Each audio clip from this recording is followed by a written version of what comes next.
성경은 이제 하나님의 말씀입니다. 제가 수요일 성경 역사 강의를 하면서 성경의 완성에 대해서 한번 말씀을 드린 적이 있습니다. 어떻게 해서 성경이 완성됐고 성경이 절로 나누어진 것이 누가 절로 나누느냐? 사실은 신학자들이 절을 나눈 게 아니라 인쇄업자가 편리상 편하게 이 절을 나눴다, 이런 말씀을 드렸는데, 오늘 이 청교도들의 성경이다 이렇게 말씀을 드린 것은 오늘날 우리 손에 들어와 있는 이 성경이 어떻게 들어와 있는지, 또 이 성경은 사실은 원본이 없습니다. 우리가 가지고 있는 이 성경은 다 사본에 근거해서 우리가 이 성경을 가지고 있는 겁니다.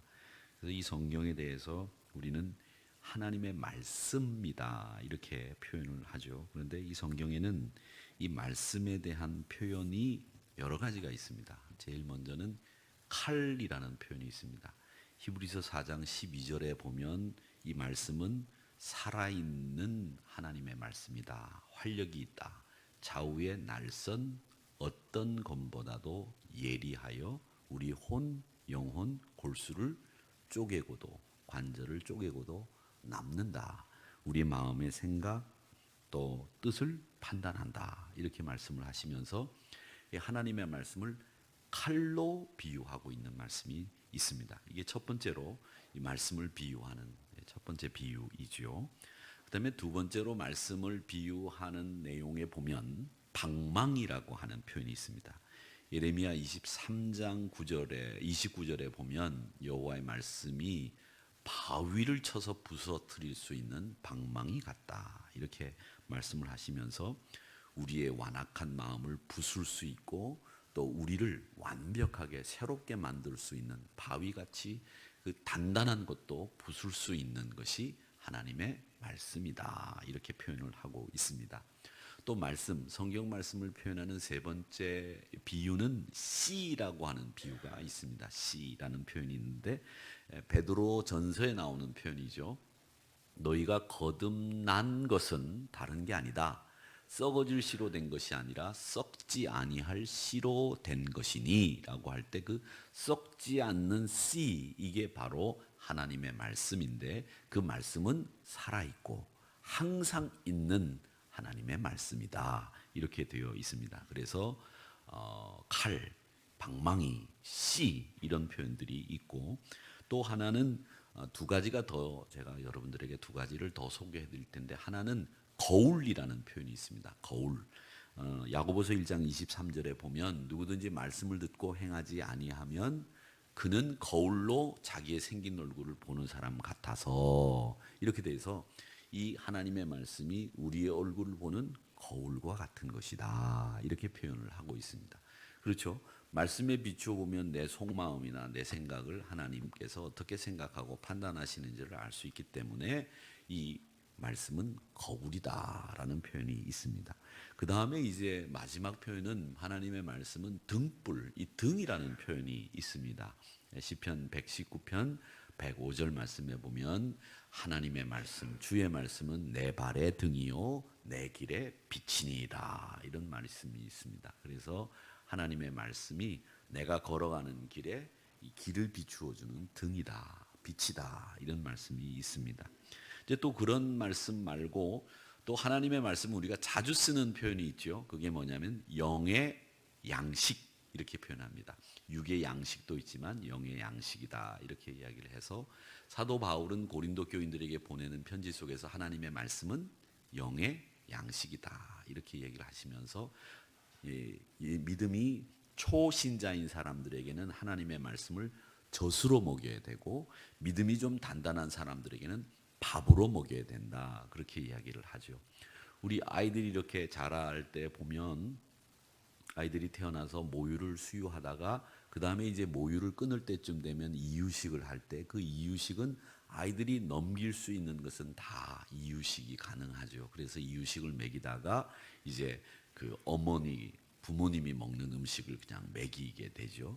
근데 저는 그 아이들을 키울 때 그냥 저희가 먹는 걸 그대로 이유식한 다음에 먹였는데, 제가 아직도 기억하는 게 젖을 먹을 때 아이들이 누는 변 냄새하고 이 밥을 먹고 난 뒤에 누는 변 냄새가 확연하게 틀려서 제가 깜짝 놀란 적이 있었습니다. 그래서 아하, 먹는 게 이 사람의 모든 것을 다 결정짓는구나. 나오는 것을 결정짓는 건 들어가는 거다. 이런 생각을 그때 한 적이 있었습니다. 그렇기 때문에 우리가 영의 양식을 어떻게 먹느냐, 이게 굉장히 중요한데 하나님의 말씀을 영의 양식이다, 이렇게 이야기를 합니다. 그다음에 성경이 가지고 있는 특징이 있습니다. 이 성경은 몇 명이 적었냐면 이 성경의 저자는 약 한 40명 정도가 성경의 저자라고 봅니다. 46명이라고 얘기하시는 분들도 있는데, 어떤 성경은 이 사람이 썼다고 얘기를 하고 아니다 이렇게 얘기하는 분들이 있기 때문에 그냥 저희들은 40여 명이라고 그렇게 얘기를 합니다.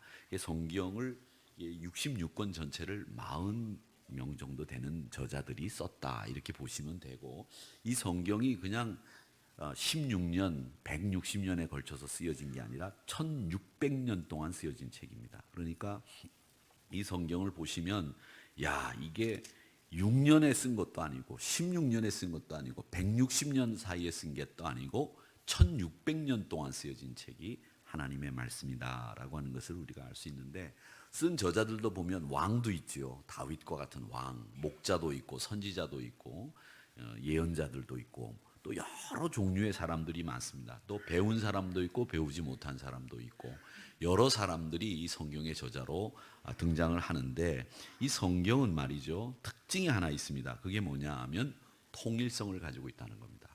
1600년 동안 그분들이 서로 연락할 수 있는 상황이 아니지 않습니까? 또 그분들이 이렇게 성경을 써라라고 하는 지침을 남겨준 것도 아니죠. 그런데도 성경이 1600년 동안 40여 명의 저자가 썼는데 똑같아요.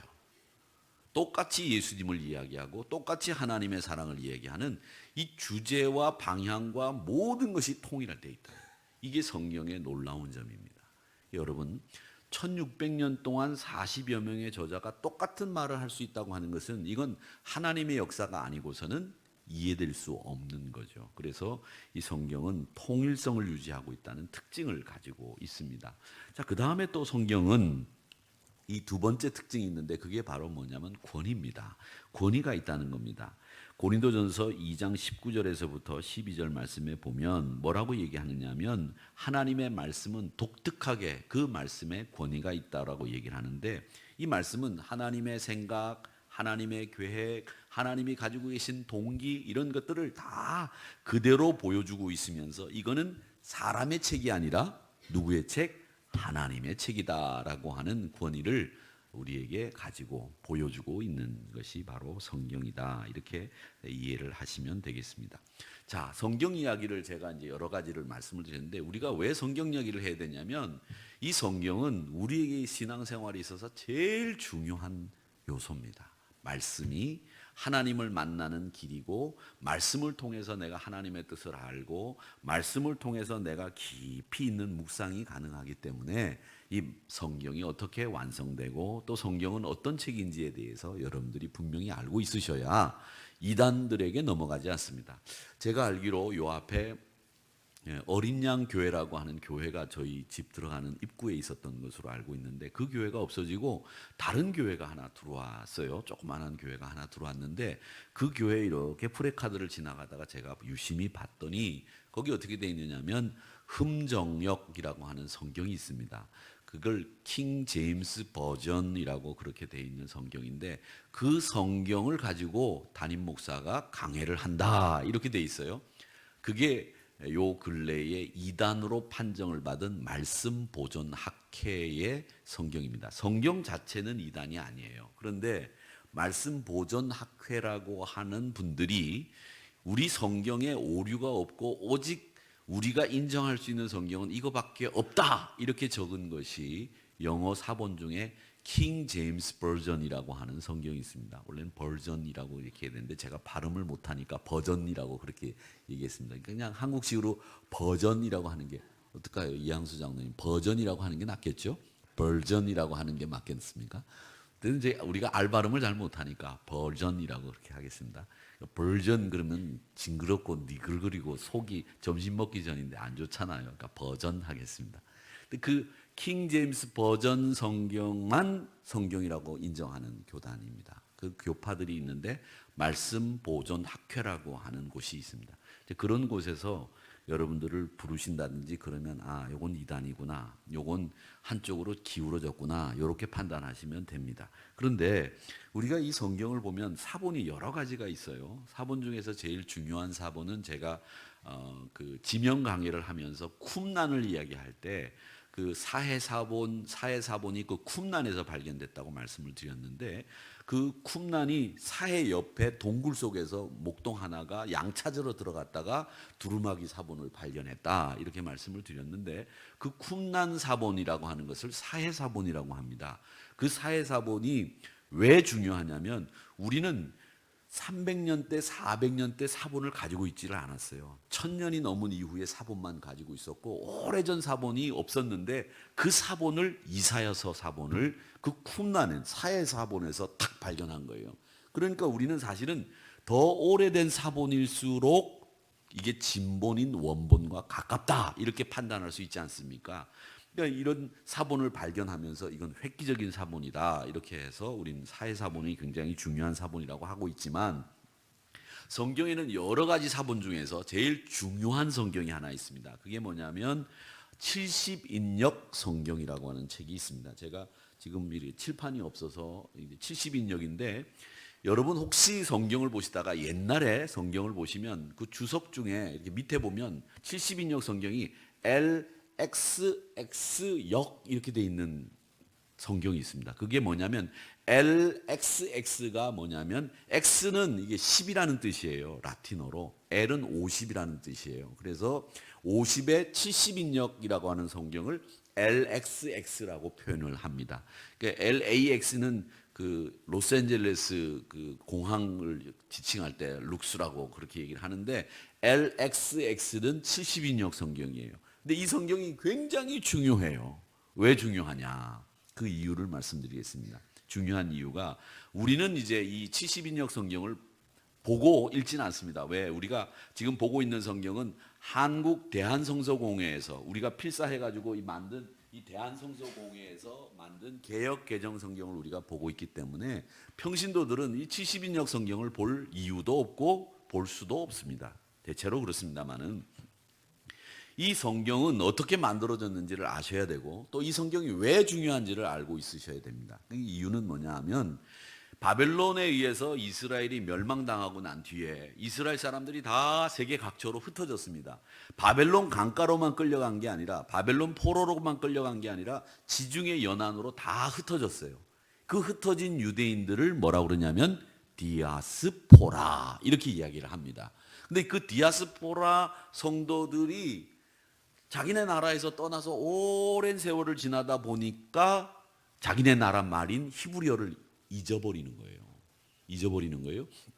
그렇게 잊어버리게 되니까 그 사람들에게 성경을 읽혀야 되고, 자기네 나라 말은 잊었고, 그러면은 그 당시에 세계 공용어가 지금의 영어처럼 세계 공용어가 뭐였냐면 그리스 말이었단 말이죠. 그래서 랍비들이, 야, 이거 우리 히브리어 성경을 못 읽는 사람들에게 이 성경을 읽혀야 되지 않겠느냐? 그래, 잘 나갔다 와. 성경을 읽혀야 되지 않겠습니까? 그래서 이 성경을 그 사람들이 공용어로 쓰고 있는 그리스 말로 번역한 성경이 70인역 성경이에요. 자, 그런데 이 70인역 성경은 전설이 하나 있습니다. 70인역 성경이 뭐냐면, 이 랍비들이 이제 성경을 읽혀야 되겠는데 어떻게 해야 되느냐? 왕에게 도움을 청했어요. 이 성경을 번역하는 일이 보통 어려운 일이 아니잖아요. 그래서 왕에게, 프톨레미라고 하는 사람에게, 프톨레미라고 하는 왕이었는데 도움을 청합니다. 그래서 프톨레미라고 하는 왕이 70명의 지혜자들을 뽑아요. 정확히 72명을 뽑습니다. 2명을 뽑아가지고 그 사람들이 성경을 번역할 수 있는 능력이 있는지 없는지를 시험을 해가지고 능력이 있다고 하는 걸 판정받았어요. 그래서 72명의 지혜자들을 왕이 뽑은 다음에 72개의 방에다가 각각 넣었습니다. 다 방 하나에 하나씩 넣은 거예요. 방 72개에 넣고 72일 동안 번역을 하라고 했다는 전설이 있습니다. 다 72에 맞춘 거예요. 72명의 지혜자들을 72개의 방에 넣어서 72일 동안 번역을 한 책이다. 그래서 70인역 성경이라고 하는데 정확하게 72일 만에 72명이 다 번역했는지는 그건 우리는 몰라요. 그런데 전설에 의하면 72명이 72개의 방에 들어가서 72일 동안 번역을 한 책이 70인역 성경이다. 이제 이렇게 이야기를 합니다. 그런데 왜 이 성경이 중요합니까? 이제 이 부분에 대해서 여러분 우리가 생각해야 될 것이 있습니다. 이 부분에 있어서 이 성경이 왜 중요하냐면 예수님이 본 성경이 바로 이 성경이기 때문에 그렇습니다. 그리고 예수님의 제자들이 본 성경이 바로 이 성경이기 때문에 중요한 겁니다. 다른 게 중요한 게 아니에요. 뭐 72명이 72개 방에 들어가서 72일 동안 번역해서 중요한 게 아니죠. 예수님과 예수님의 제자들이 본 성경이 이것이기 때문에 이 성경이 중요한 거예요. 자, 그러면 예수님이 그리고 그의 제자들이 이 성경을 봤다고 하는 증거가 있느냐? 증거가 있습니다. 어떤 증거가 있느냐 하면 여러분 창세기 49장을 한번 보시기 바랍니다. 창세기 46장. 창세기 46장. 말씀 좀 띄워주세요. 창세기 46장 27절. 창세기 바로 안 되나요? 이걸 띄워야 되는데 제가 설교 원고를 읽고 있다가 늦게 보내는 바람에 준비가 안 된 모양인데 46장 27절.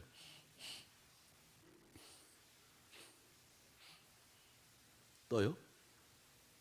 떠져요? 안 돼요? 공인 성경이 바로바로 안 뜨는가 보다. 46장 27절을 제가 읽어보겠습니다. 제가 읽어보겠습니다. 잘 들어보세요. 애굽에서 요셉이 낳은 아들은 2명이니 요셉이 낳은 아들 2명이죠. 에브라임과 므낫세. 야곱의 집사람으로 애굽에 이른 자가 모두 70명이었더라. 몇 명으로 나옵니까? 70명으로 나오죠. 그러니까 이제 요셉이 국무총리로 야곱이 이제 있다는 걸 알게 됐어요. 그래서 부엘세바까지 요셉이 마차를 보내요. 마차를 보내가지고 그 마차를 타고 이 부엘세바 애굽의 이스라엘의 최고 가나안의 남단인 이 부엘세바에서 요셉이 보낸 마차를 타고 야곱의 가족 70명이 이제 이집트로 이민을 간다는 얘기예요. 그 이민을 간 사람이 몇 명이었느냐면 70명. 70명이에요. 그런데 넘겨보세요. 사도행전 7장.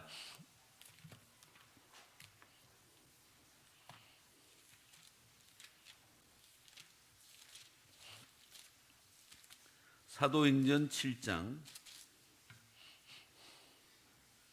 14절.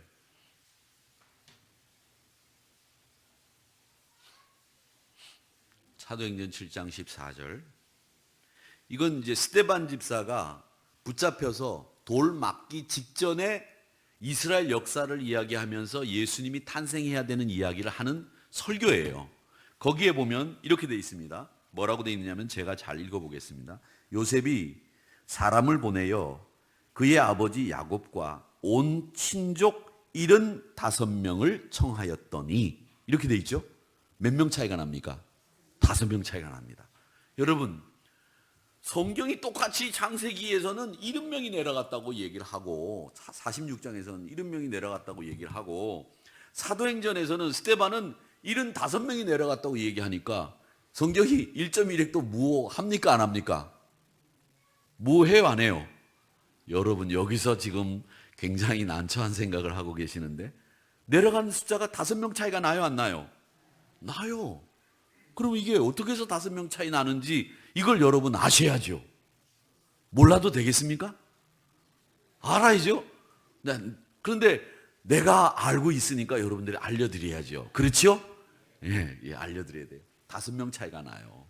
이 5명 차이가 나는 것은 신학자들이 여러 가지 이유를 댑니다. 근데 그 중에서 제일 타당한 이유는 이 75명이라고 하는 데는 요셉의 가족이 들어가 있다. 즉 요셉과 므낫세, 에브라임과 나머지 딸이나 아내가 여기에 포함돼서 75명이라고 할 것이다 라고 하는 것이고, 또 저 창세기에 나오는 70명은 요셉의 가족이 빠진 거다. 그러니까 요셉이 가마만 보낸 게 아니라, 마차만 보낸 게 아니라 자기도 아버님을 모시러 왔다는 거예요. 가족들과 함께. 그래서 가족들과 함께 마차를 타고 내려간 인원이 요셉의 가족과 함께 75명이다. 이렇게 얘기를 하고, 창세기는 이 요셉은 이미 애굽에 가 있는 걸로 생각하고 이 야곱의 가나안에 거주했던 그 가족들의 숫자만 기록한 거다. 이게 설득력 있는 이야기입니다. 자, 그런데 그러면 왜 여기 사도행전에서는 그 가족을 포함하고 창세기에서는 가족을 포함하지 않았느냐? 이게 문제입니다. 왜? 스데반 집사는 계속 본 성경이 예수님과 제자들과 그 제자들은 뭔 성경을 봤다고 그랬죠? 70인역 성경을 봤다고 했습니다.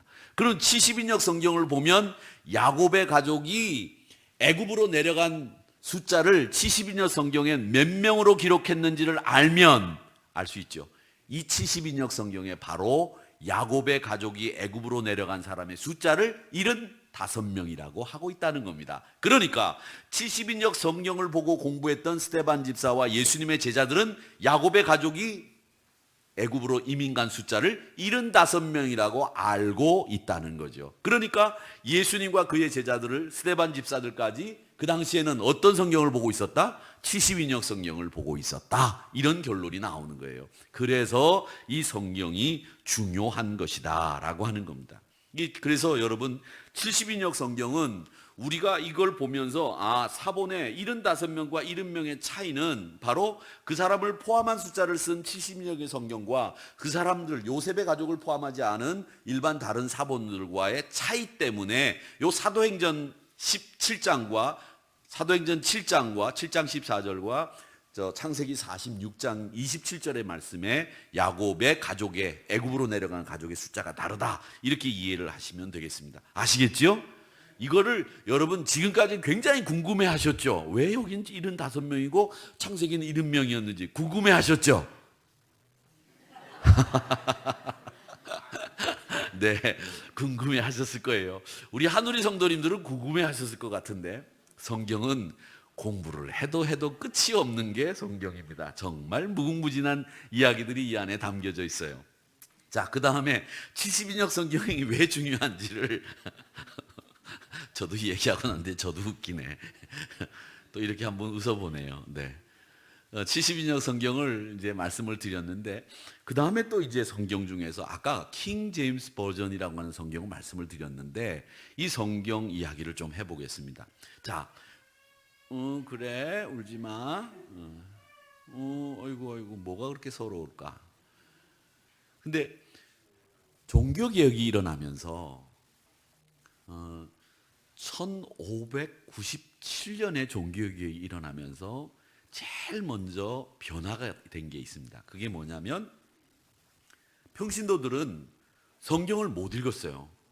평신도들이 성경 읽다가 걸리면 사형이에요. 여러분, 그러니까 참 세상이 얼마나 불공평하고 말도 안 되는 세상이었는지 알 수 있겠죠. 그래서 이 마르틴 루터가 종교개혁을 하면서 세 가지 기치를 걸었잖아요. 솔라 스크립처, 오직 말씀, 솔라 그라치아, 오직 은혜, 그 다음에 솔라 피데스, 오직 믿음, 요 세 가지를 걸었단 말이죠. 그리고 난 뒤에 파문당하고 쫓겨가가지고 이 사람이 숨어서 지내면서 한 일이 뭐냐면 성경을 자국어인 독일어로 번역하는 일이었어요. 그래서 이 독일어가 완성되고 독일어를 독일어답게 만든 사람이 루터다, 이렇게 얘기할 정도로 이 독일어 성경 번역은 정말 중요한 역사적인 획을 긋는 일이었단 말이죠. 자, 그런데 독일어로 성경을 번역하면서 독일어 성경을 이제 자국민들이 읽을 수 있도록 이제 분위기가 형성됐는데, 영국도 그런 일이 있었습니다. 영국도. 제가 영국의 종교개혁을 이야기하면서 헨리 8세라고 하는 사람 이야기를 했었죠.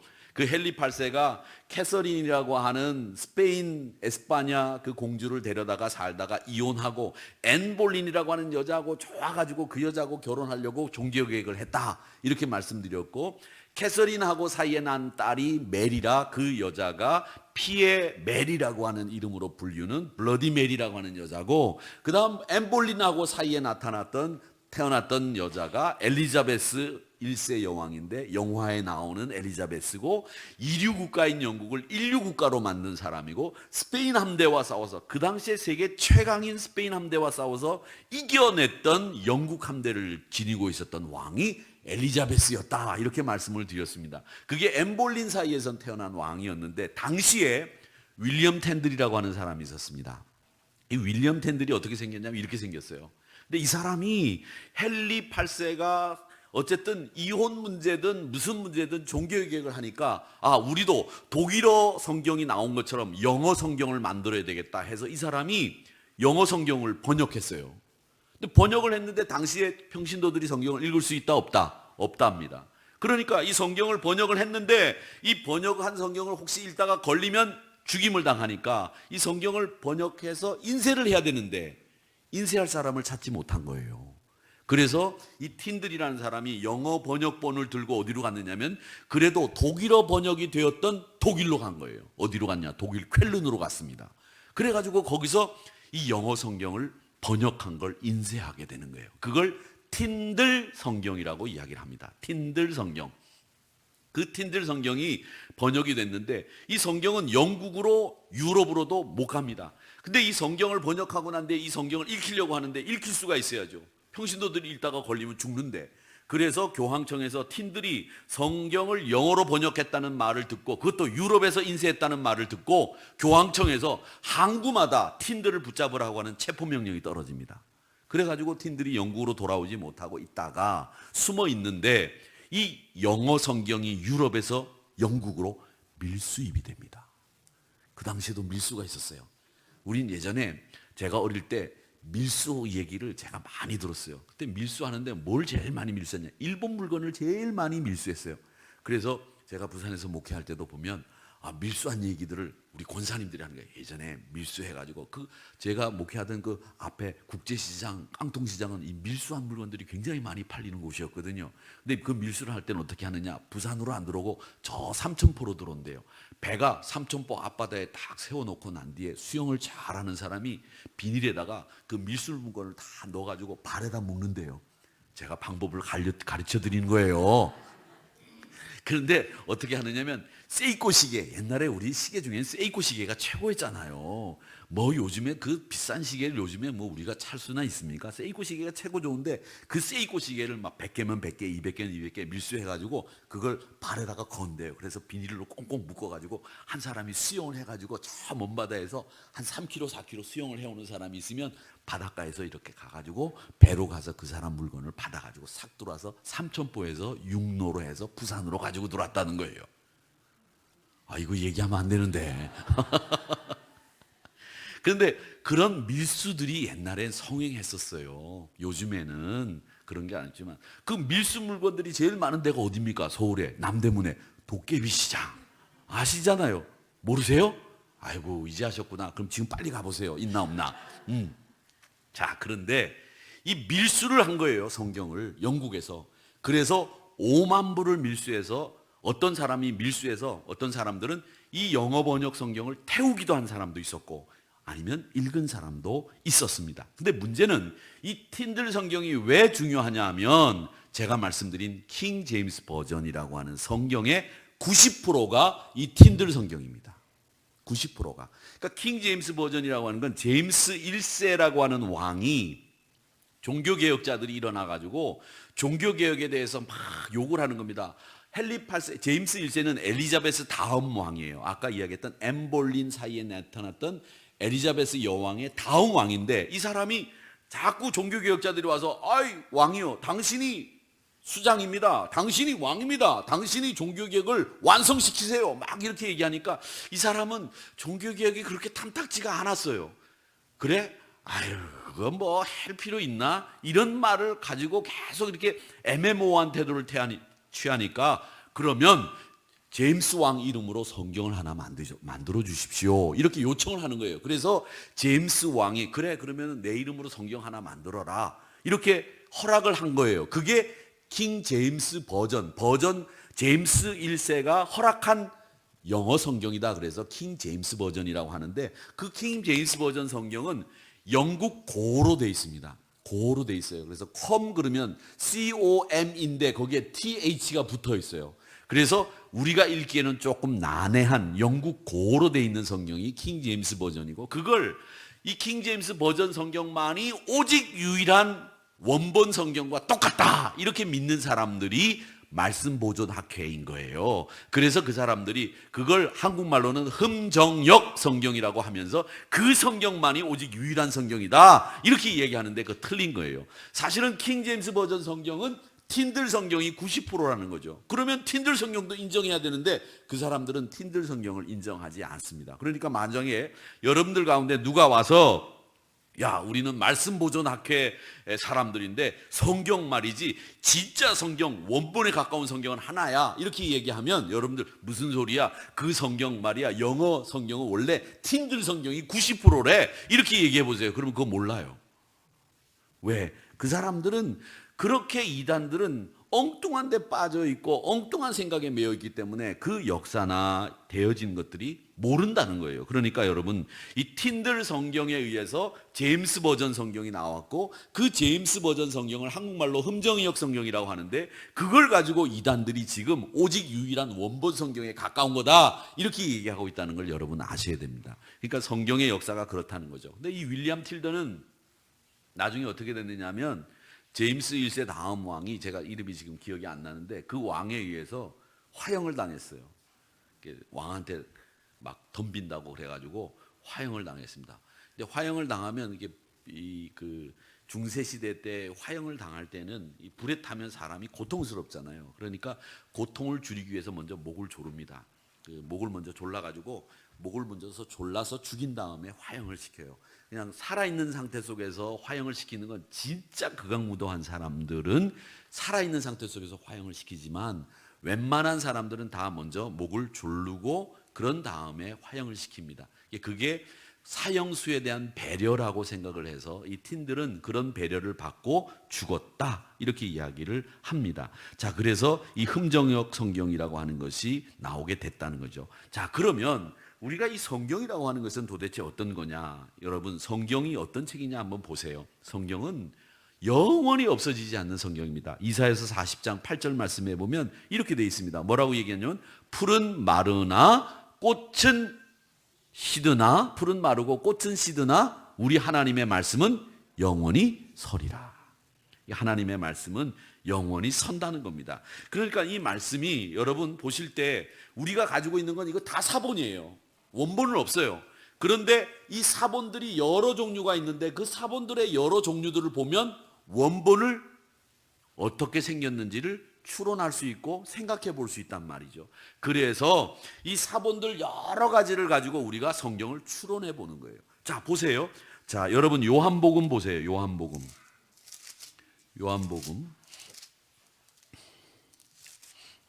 7장이죠.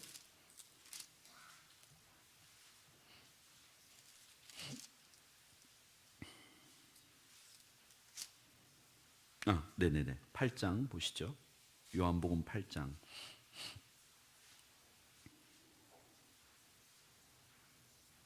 7장 53절인데 8장, 자, 7장 53절에 보세요. 그렇게 보면 이게 지난주 금요일 날 우리 말씀 들은 그 금요 심야기도 때 목사님 말씀하신 책인데 7장 53절.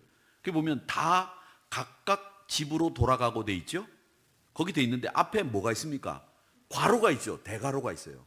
그렇죠? 괄호가 있어요, 없어요? 있어요. 있죠. 그 다음에 11절까지 한번 보시죠. 11절 끝에 보면 그 괄호가 닫히죠. 닫혀 있습니까? 안 닫혀 있습니까? 닫혀 있죠. 닫혀 있습니다.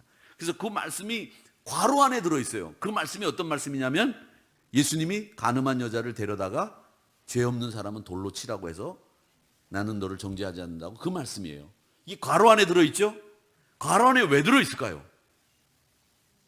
왜 들어 있을까요? 잉크가 남아서 가로를 쳤을까요? 아니에요. 다른 사본에는 이 말씀이 빠져 있어요. 그런데 이 말씀은 예수님이 하신 말씀이라고 하는 것이 여러 사본들을 통해서 나타났기 때문에 이 말씀을 괄호로 표시해 둔 거예요. 없는 사본들이 많기 때문에 이 말씀이 이걸 괄호 안에다 넣어둔 거예요.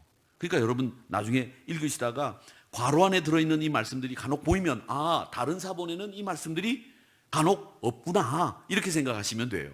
자, 그러면 이 말씀은 왜 괄호 안에 넣어서 다른 사본들은 뺐을까? 그 이유가 있어요. 중세시대 때는 이 사람들이 이 간음하는 일들이라든지 이런 일에 대해서 단순하게 생각한단 말이죠. 이 말씀을 이해할 수 있는 상황이 아니었어요.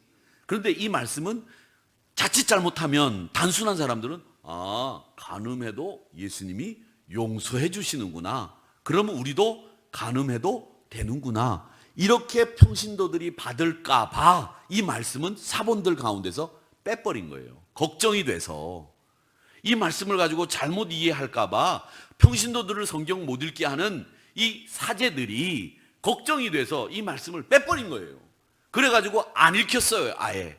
그러다가 아니야, 이 말씀의 진정한 뜻은 예수님이 우리 모두가 죄인이라고 하는 것을 뜻하는 말씀이고, 우리가 어떤 누구도 다른 사람을 정죄해서는 안 된다고 하는 말씀을 하신 거지 간음해도 좋다는 말씀이 아니지 않냐. 그래서 넣은 거예요. 그래서 사본들에게 많이 빠져있기 때문에 대괄호를 딱 쳐놓은 거예요.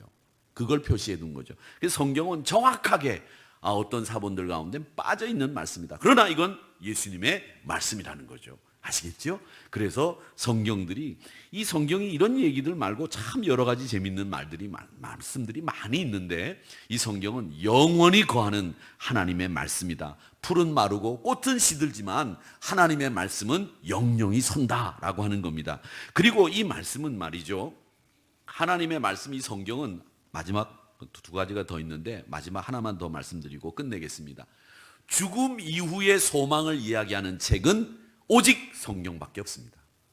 죽음 이후의 소망에 관해서 요한복음 11장 25절 26절 말씀해 보세요. 뭐라고 얘기했냐? 예수님께서 뭐라고 말씀했냐? 나는 부활이요 생명이니 나를 믿는 자는 죽어도 살겠고 살아서 믿는 자는 영원히 죽지 아니하리니 이것을 네가 믿느냐? 그렇게 말씀하셨어요.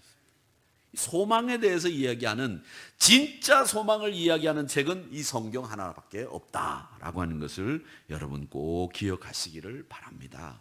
하나님의 말씀은 우리가 읽어도 이 안에서 무궁무진한 보물들이 쏟아져 나오고, 공부해도 그 안에는 다양한 감동과 다양한 진리와 지식들이 우리의 가슴을 적시고도 남는 게 이 하나님의 말씀이기 때문에 여러분 이 하나님의 말씀을 경홀히 여기거나 일주일에 한 번 교회 와서 예배 드릴 때만 펴서 읽지 마시고 늘 가지고 다니면서 이 말씀을 묵상하면서 그 말씀이 주는 교훈으로 여러분의 삶을 날마다 윤택하게 만들어 가시는 여러분들이 되시기를 주님의 이름으로 축원합니다.